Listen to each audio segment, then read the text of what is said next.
This just in, we are hearing that the Los Angeles Lakers are finalizing a trade that will send first-round pick Keontae Blue and guard Max Christie to the Pelicans in exchange for Trey Murphy, Najee Marshall, and a future first-round pick. This comes as a surprise, but the Pelicans were in need of a true point guard and scoring off of the bench, and the Lakers were in need of size and shooting. For Keontae Blue, maybe a change of scenery will help him see the court more than his short time in LA. And just like that, my time in LA was done. I packed my bags, boarded my flight, sent my goodbyes on IG, and I'm off. It's crazy how life can change in the blink of an eye. 1 minute, I'm sitting on the bench in LA, feeling like I'm watching my career go down the toilet. And the next, a new city is embracing me. Into the city of New Orleans? Let's go. The team wasted no time getting me involved. They felt like it was important I got integrated fast. Due to CJ McCollum being injured, I was going to be thrust into the starting point guard position. So the guys helped me out. We ran a 3v3 session the night before my first game after practice. Zion, Dyson Daniels, Herb Jones, Larry Nance Jr., and B.I. Us six were going to be the core of the rotation while CJ was out. So it was important that I integrated myself in the offense and figured out everybody's tendencies, since this will be my first time being a starting point guard in the NBA. I wasn't nervous, I was excited. Look, y'all know I've been waiting for this moment my entire life. The first few months of my career were spent on the bench. I was ready to get acclimated with this team, no matter what it took. So the late night session until our legs fall off is exactly what we needed. It didn't take much for me to realize what the team tendencies were, and I realized I would fit perfectly. Throwing lobs. We have high flyers like Zion and Larry Nance on this team. I mean, to be honest, my job was quite easy. All I had to do was put it somewhere around the rim, and either Zion or Larry Nance would go up and get it. And I didn't have to worry about scoring. We got Brandon Ingram, and besides the fact he could drop 25 on any given night, he could also handle the rock. He didn't have a problem passing, and when you combine that with my ability to attack the basket, we got a squad. Hey, listen, CJ's gonna be out for a while. They said about a month. So it's gonna be my job to make sure this team does not falter off too far from our playoff hopes, and I'm ready. It's January 7, 2024, and I'm getting ready to make my Pelicans debut. I gotta be honest with y'all, as excited as I was a little nervous. I was starting for the first time in my career, a new city just like that. And I wasn't having the greatest rookie season at all. But on this night, I have a chance to erase all of that, start over. New city, new team. Man, it was a beautiful night in New Orleans looking over the city. A perfect night to make my debut. All the fans were in attendance, and I got in some hype. Listen, I wasn't having a great season, but I was still a first round pick. And after the announcement that I was the immediate starter, the fans were looking forward to seeing what I could do while CJ McCollum was out. As they were going through introductions, I was just thinking to myself, who am I even guarding on that team? Then they told me Spencer Dinwiddie was my assignment, and I knew I had a job to do. No matter what, I had to make sure this man did not have a good night. It starts on defense, and I made sure I set the tone out the gate. Spencer Dinwiddie got nothing easy on me. And as far as my offense, it was a work in progress. There's one thing I know how to do, pass the ball. Man, it was almost like I fit seamlessly in this offense. I just swung the ball to the open man every time. And B.I., JV, Zion, these were proven scorers in the NBA. So my job was to step in on defense with Herb Jones. When we push the break, I look for Big Z, and I throw it up, and he does the rest. Look, I know I play with LeBron and AD technically, but this was the first time I was playing with this level of talent in my NBA career. I didn't really see action when I was on the Lakers. So now that I'm a starter, it's different. I go back to the bench and I'm cheering on my guys, but I know I'm getting back in the game. I was finding my way out there on the offense. I got subbed back in right before the end of the first half. Zion got double teamed, he kicked it out to me in the corner, and I hit my first three as a Pelican, and everybody was hyped. That gave me all the momentum I needed to close out this game. It couldn't even be much easier, bro. I'm just throwing lobs to Zion as often as I could, and if it wasn't Zion or Larry Nance throwing it down, y'all know I could do the job. I wasn't sure what my NBA life would be, but if this is the start of my starting life, then I'm here for it. Whether I'm facilitating or sitting in the court and waiting for my shot, I'll be ready. I capped off a perfect Pelicans debut with a corner three, and I ended my game with a great stat line. 13, 9 assists, 8 rebounds. Nothing out of this world, but it was enough. And we had a big road trip ahead. So right before we took off, me and my big fella JV hit the free throws one time. And while I was on the free throw line, I couldn't help but think to myself, I got a chance to do something special. I got a chance to really make a name for myself in the NBA. We're about to go on a crazy road trip, and I got a chance to prove that I belong in this league by going against the NBA's best on the road. I don't know how this will go, but I'm ready. We start this road trip off next door in our neighboring state, Dallas, Texas. We playing the Dallas Mavericks, and you guys know what that means. We facing the two-guard gauntlet, What a perfect way to start off my first road trip as a starting point guard by going against Luka Doncic and Kyrie Irving. Man, I used to watch Kyrie growing up. I used to play with Kyrie on 2K. Now I gotta put all of that to the side for my fellas and really go out here and prepare to lock these guys up. Sounds crazy, doesn't it? But if I want to be taken as a serious NBA starting point guard, these are the type of matchups I gotta do well in. So out the gate, my teammates kept the ball moving. That's one thing I gotta say this Pelican team does really well. Swing the ball and find the open man. And as far as the Dallas Mavericks, there's one man I had to worry about, Luka. But we were gonna have a chance to win this game. I had to make sure I stayed with him. I couldn't let him get free for open threes.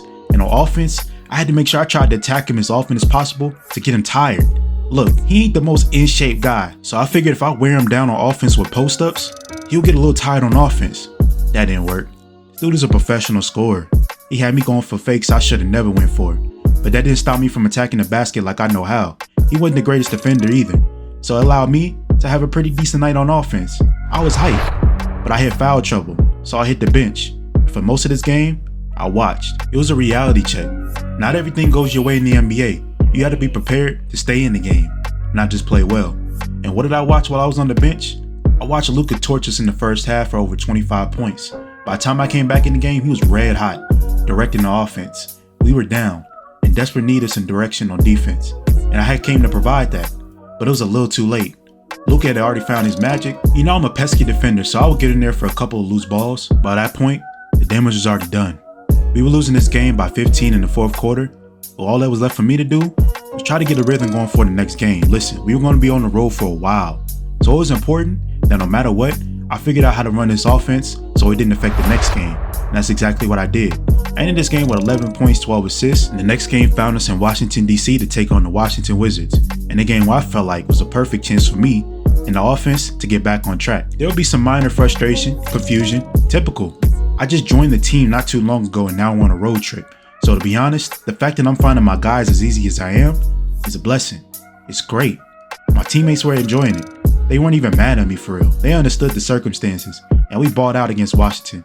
As far as pool, that pool party, well, it's winter. Pool was closed.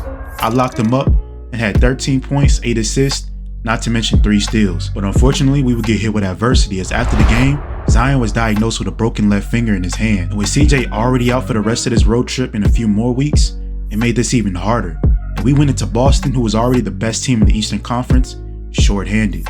And for me, it meant a matchup against Jrue Holiday, one of the league's best defenders. And I'm here to tell you, things were not easy. I mean, bro, this was my first ever road trip as a starting guard, and I'm going against Jason Tatum, Jrue Holiday, Jaylen Brown, Kristaps Porzingis, and this man Jrue was in my jersey. I had no freedom on offense, and on defense, I spent most of my time chasing screens, and much to my delight, if it wasn't Jason Tatum killing us, he was throwing lobs to the newly traded Clint Capella. Man, this Boston team was different. This game was a real eye-opener and wake-up call. I was a little nervous thinking about the fans watching this game. I didn't want the New Orleans fans to turn on me as I just got here. I felt like it really wasn't my fault all the way. We were short-handed, and no matter what we tried, nothing worked. This Boston team was light years ahead of us right now, and with the current state of our team, I was just hoping we made out this road trip alive. By the end of the third quarter, Boston ran up a 27-point lead, and no matter how many timeouts coach would call, nothing stopped their momentum. And to make matters worse, JV would pick up his 6th foul and get fouled out right before the fourth quarter. It would left me alone, out there defenseless, on the ground, seeking help. And I just watched this Boston team trample me, run down the court, and get easy layups. I finished this game with 5 points, 4 assists, and a career-high 7 turnovers. I found myself back on that bench, a place I'm very familiar with. This time around I was a starter, so it wasn't as bad, but this was probably my worst basketball game I've ever played. And while there was a lot of negatives to take from this game, there was one positive. My boy Jordan Hawkins, my fellow rookie. Even though the Pelicans drafted him in the first round, he didn't really receive much playing time up until this point. But in this game, in garbage time, he put on a show, shooting lights out from 3. This man had textbook form, and I got to thinking, me and him got to get chemistry going. We need him. Our next game was in Detroit, and as soon as we touched down, I hit up Jordan, Max, and Dyson to run some pickup games to get our chemistry together. It was finally a chance for me and Jordan to be on the court together. He was a passer's dream, a textbook knockdown shooter that could move without the basketball. And when you combine that with the fact that I can post anybody up, back down, and get free in the paint, not to mention my transition skills, I felt like we had a chance to be a dangerous young rookie duo in this league. So after our pickup runs, I convinced coach to let Jordan get some more burn in our next game against Detroit, and his confidence was at an all-time high. And I can't tell you guys how excited I was when Detroit was on the schedule. I knew no matter what, I was going to get a chance to bounce back, and we needed it. After being shorthanded and getting decimated by Boston, this was a perfect bounce back. I knew Kate was a baller, but for me, I was motivated to show myself on defense, and on offense, I knew I had the mid-range game on lock at this point, and I was hyped. Listen, this road trip did not go how I dreamed it would go, but let's face it, I'm a rookie in the NBA. I've already been to the G League, been on the bench, lived in LA. Nobody would have predicted my career so far, and I'm just getting started. My boy Jordan had a great game against Detroit, and while we didn't have the perfect road trip, we finished the road trip 2-3, and I got my averages up. It wasn't perfect, but the Pelicans fans love me, so much so that I got endorsement deals when I got back home. My agent hooked me up with State Farm, Popeyes, and a bunch of other small businesses in New Orleans. And while I was only a rookie, the city made me feel like a star. This team really changed my life. I had this day circled on my calendar as soon as I joined the Pelicans. Revenge. The Lakers were in town, we're back at the crib, and my name has already been circling around the city. Everybody knew how big of a deal this was for me. And as far as the team, the Lakers were ahead of us in the playoff race. And with CJ and Zion still out, this game was huge. But by now, y'all know I'm not willing to back away. Seeing my old coaching staff and teammates put a fire inside of me, but I couldn't say the same for my teammates. The Lakers came out ready to go. You would have thought they were the ones that got traded. D'Angelo Russell had a chip on his shoulder. He hated me. He hated the fact that the Lakers took me in the first round with him on the team. He hit his first three early in the game and stared at me when I wasn't looking and ran down the court. As much as I hate to say it, D'Angelo set the tone for this game, on offense and on defense. In all the practices I played with the Lakers, I ain't never seen D'Lo play this hard. And I tried to match the same energy. I came out hitting a three, and while we were down, I was trying to keep my team in it. But unfortunately, I'll pick up a foul, fouling D'Lo on an and one three-pointer, and he couldn't wait to celebrate. I had no answers. At one point, I remember looking up, begging, wondering, what happened? When did he turn into Steph Curry? This man was always a streaky player, but against me, he bought park boost and went to work. And coach noticed I was taking this game way too personally. So he called a timeout, angrily, and would sub me out the game. And I was trying to explain to my boy Herb that I wasn't tripping, but at the end of the day, coach had me on the bench watching, and the Lakers ran it up on us. I'm talking about they embarrassed us at home. I mean, even with Zion and CJ out, the effort we put forth in this game was not acceptable.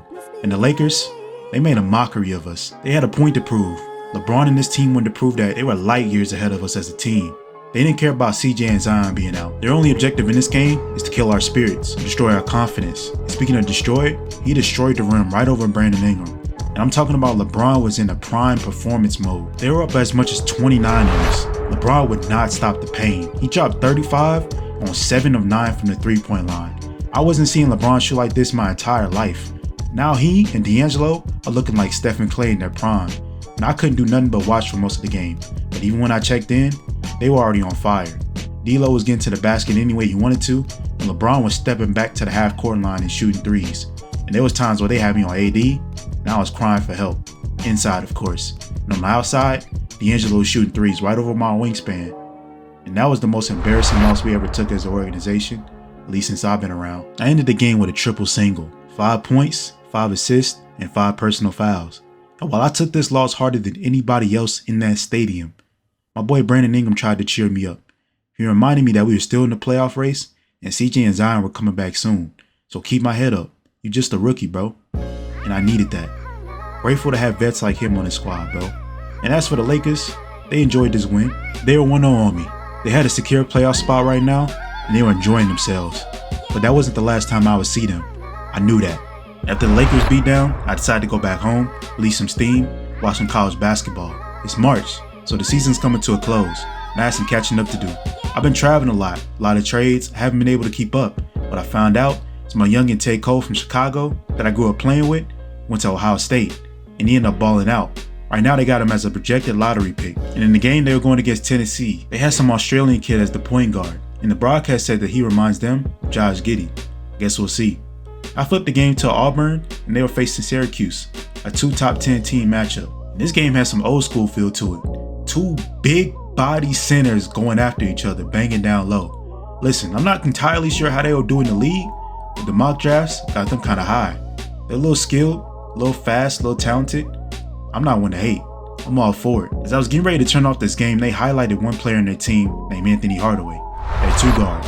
And they said he was a walking bucket, leading the nation in scoring, over 24 points a game. And I had to see what they were talking about. They said the kid from Brooklyn, so I already knew he was scrappy.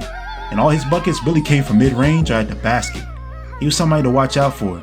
He was a little on the short side, so the mock drafts didn't have him too high. The kid could play. After that game was over, the late night game came up, San Diego State. And apparently they had one of the top prospects in this draft, DJ Brunson. Ironically, he was facing my old school in Villanova, and he gave them the business. It was hard to watch, but the kid reminded me of myself, except he could actually shoot. I was getting a little sleepy, so I watched the last couple minutes before the first half was over, and I noticed he had his own student section. Must be nice. I'm gonna have to catch up with the rest of the prospects when the draft comes around. It's March 1st, and that means the return of CJ McCollum, a welcome sight to New Orleans fans and team as well. And with his return, that means my starting point guard spot is gone. And while I wasn't overly thrilled, I understood. The team needed scoring punch. With Zion back, we gotta finish this playoff race in style. We back on the road in Toronto in the 6th, and I'm back in a familiar place, watching on the bench, waiting my turn. I'm watching other rookies go in and get action. I'm watching Dick from the sidelines. Crazy. My team got off to a good start, and as usual, I'm just ready to get in the game, contribute. With CJ running the show again, that saw my minutes diminish. But on the flip side, I gotta admit, the team was looking great, and I didn't want to mess that up.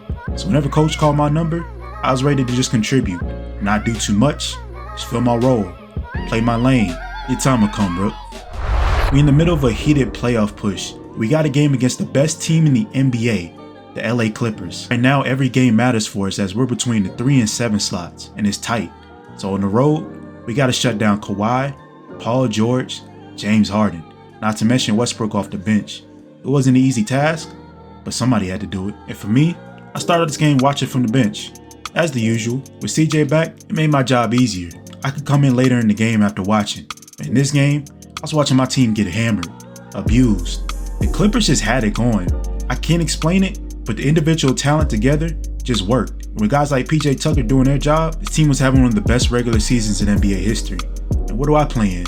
Well, I'll check in the game with the task of guarding James Harden. Simple, right? I can't fight over screens all game, bro. I get tired. I was keeping up with him at first, but there was times where I found myself lost on the court. Listen, bro, I'm still a rookie, so a lot of the vets would try me.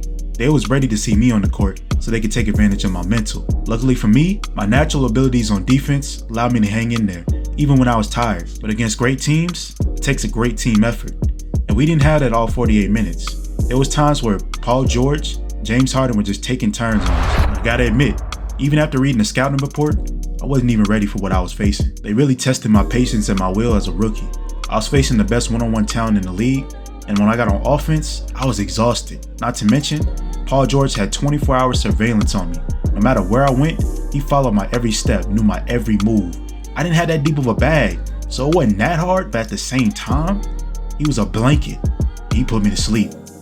And I was diving for loose balls, and it was going negatively. That's how you know it's just not your game as a team. Whenever you actually putting in extra hustle, and the other team still gets the reward, it's just over. And to kill me off, Paul George hit me with a mean spin move for a layup, and they would send us home with a tough loss. I'm getting shots up before our last game, and right now we're the 6th seed in the Western Conference, tied with Minnesota, who is 7th. And for the last game, we got to go into Minnesota with the playoff spot on the line. The winner of this game gets the 6th seed. The loser is in the play-in tournament. And news broke that CJ is going to be out with a sprain in his foot, so the team is looking at me to start and deliver a victory in a hostile environment. It's game 82, a lot on the line, a secure playoff spot for us, or the play-in tournament, which nobody wants. Minnesota? Well, they were used to the play-ins. Some would say they're play-in champions. But as for us, we weren't even trying to face that feat. With CJ out, the team was looking to me to step up, and I had a big task on my hand. I was facing Anthony Edwards, aka the Michael Jordan of this generation. You can tell by the start of this game, nobody wanted that 7th spot. Minnesota came out on timing, so did we. They had Michael Conley on me on defense. I had to take advantage. Now I found my big fella in the paint, and it just felt good to be in the starting lineup again. But what didn't feel good is guarding Anthony Edwards. This man was torching us. He rattled off 15 points in the first quarter alone. He was dang near unstoppable no matter who was on him. Switches, me, straight up blowing right past me. I'm so glad he didn't dunk on me right there. But what happened is, he'll get the ball right back in post-up fashion, and like old Michael Jordan, Turnaround post fade over my shoulder. I couldn't believe it, but I had to stay in the game. We had to win this game no matter what it took. So if it took me getting embarrassed at the start of this game in order for me to lock in, that's what had to happen. Coach called a timeout and got my focus together. He reminded us about ball movement, and I almost forgot. I'm the point guard. They're not looking at me to score everything. I gotta keep the ball moving and get everybody involved. So right here when they try to double me, my boy Jay Hawk is in the game, and you already know that's an automatic bucket. It seemed like the game changed in the second quarter. Our energy was different. We were moving the ball around like the 2014 Spurs. It just felt so good to be back in the starting lineup again. But I got tired of getting torched by Ant, so I took matters into my own hands on defense. Listen, I understand Ant is gonna get his buckets, but I'm not that type of guy that's gonna sit here and take embarrassment. So I started making him miss his shots, but I don't know what I was thinking. I knew I couldn't keep up with him scoring wise, even though I tried. But at the end of the day, as long as I was getting my stops, that's all that mattered to coach. Minnesota wouldn't go away easily. So this game was intense, competitive, everything you want in an NBA game if you're a fan. Shots were going in left and right, and the ball was moving. Everything you would dream of. And as for me, I made sure my big fella got fed. I knew if we were going to do anything in the playoffs or the play-in, we needed Zion at his best. When I'm at my best, I'm impacting the game on defense. Right here, I got a double block on a fast break possession and saved us an easy bucket. It may not seem like much, but it was a big moment in the game. I showed my teammates I was willing to hustle back for us. By this point, we were in the third quarter and Minnesota was starting to lock up a little bit. Rudy Gobert, hey, we might not love him, but this man is a great defensive player and he impacts the game. When he's rim running like this, the Timberwolves become hard to beat. And for us, I had to find a way to get past him. He seemed like he was everywhere on defense for a while. And Anthony Edwards will find his rhythm again, and the Timberwolves will take a lead late in the third quarter. But like I mentioned before, my defense in this game was on point. With a couple minutes left in the third quarter, I would pickpocket Mike Conley not once, but twice and get easy fast break dunks, not only giving my team momentum and hype, but giving us a lead going into the fourth quarter, and that's what I took over. They put a baby on me. I couldn't believe it. Shout out to Mike Conley, but he couldn't hang with me, and I had to prove my point. And it seemed like they got the whole team going. We got defensive stops, the ball was swinging around, and everybody was eating come fourth quarter time, and it was hype. We were seeing that 6th seed in our sights, and when the fourth quarter was usually Anthony Edwards aka Michael Jordan time, I shut all that down, and I turned it up on offense, getting in my bag a little bit, taking control of this team like they want me to. This is why they brought me here, made a trade mid-season. While I wasn't a CJ McCollum to get you 25, I knew exactly what to do in the fourth quarter, and I put the team on my back. With about 4 minutes left, we were up big and I had a chance to stick the dagger in Minnesota's heart in poetic justice. The same shot I couldn't hit to save my life, I buried to win us the game and secure our spot in the playoffs, the 6th seed. I had a career night on the perfect night. With an 18-point lead, coach would clear the bench and take the starters out. For the first time in my career, I felt like I belonged. It may have took all season, but this was the moment I've been waiting for. At the end of my rookie season, I ended off with a 16-point victory to help my team get in the playoffs. I didn't know who we were playing, but in the moment, it didn't matter. All that I cared about in that moment was my teammates, my city, my team. After the game, I posted to my IG, celebrating, and my teammates were right there with me. It seemed like Zion always references some food, but that's neither here nor there. What matters is New Orleans, we back in the playoffs, and the city is hype. This city, this team, took a chance on the kid. Now I'm taking y'all to the playoffs. As for who we're playing, I ain't want to check my phone and see. It was the last day of the season. I just wanted to get some free throws in one last time before we got to ramp it up for the playoffs. But I knew whoever we were playing was going to be a dogfight. This may be my first rodeo, but the vets on this team have been ready for this. Whoever we were playing, I know we were going to have to go on the road first, so I got my last free throws up and left the practice facility. And on the way home, I was driving and looked up and saw the playoff billboard. And you wouldn't believe who we playing. Poetic justice, right?